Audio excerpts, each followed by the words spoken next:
Amr MOUSSA, welcome to the World Policy Conference. Thank you. You're a former Egyptian Foreign Minister, a former Secretary General of the Arab League, and you are now, of course, a candidate for the presidency of Egypt. What do you think, how do you view the situation in Egypt at the moment? The reason I ask the question is that we've just had parliamentary elections, the first stage of them, in which the Muslim Brotherhood got the greatest percentage of the votes, which was not a surprise. But the Salafists also did very well, with 24%, I think it was. How do you see the political situation and the political prospects of Egypt? Well, first of all, it is a democratic process, and we have to accept what the voters decide. And we have to wait and see what is the final result.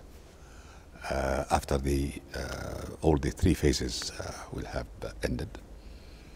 But this is democracy, and we'll have to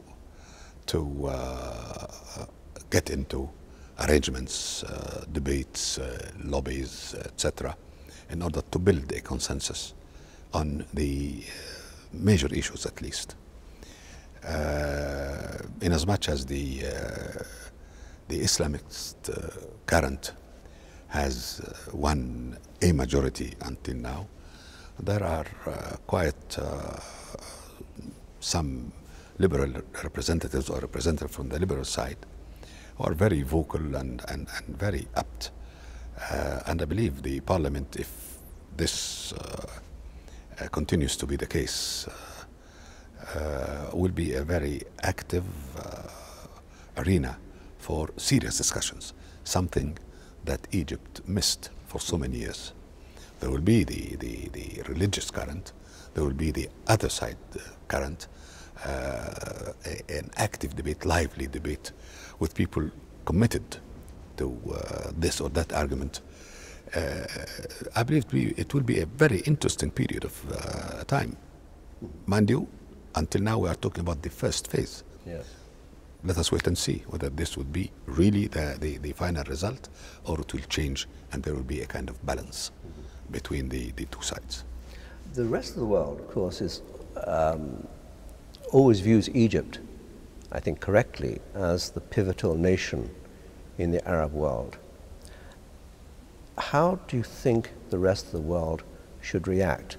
Let me be specific. How do you think Israel should react or should have reacted, given that Egypt has a long-standing peace treaty with Israel? The peace treaty will continue to exist, as the Arab Initiative will continue to exist. All our neighbors, the non-Arab neighbors, are bearing in mind now very much that the area is changing, that the Middle East, so-called Middle East, will not be the same.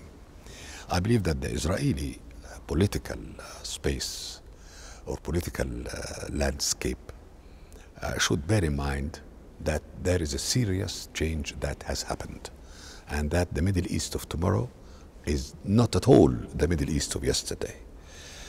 And therefore, they have to rethink. This is an opportunity for all to get together and build a future for a better future, different future of our region. And they know the conditions for that. The Palestinian question will have to be resolved. The new regimes will not just drop the Palestinian issue from the agenda. It will not happen. At the same time, there will be no strategic, so-called strategic treasures anymore. But the will and the wish to solve the problem fairly will continue to be there. So seize the opportunity and apply wisdom, and let us all agree that yes, tomorrow must be different, and there should be a Palestinian state and security for all.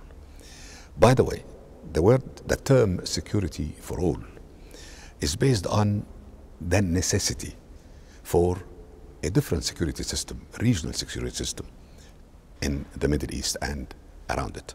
in the Mediterranean and the other areas adjacent to the Middle East. I mean, this is obviously a message that you're giving to Israel and also to Egypt's other neighbors. Is it also a message to the United States?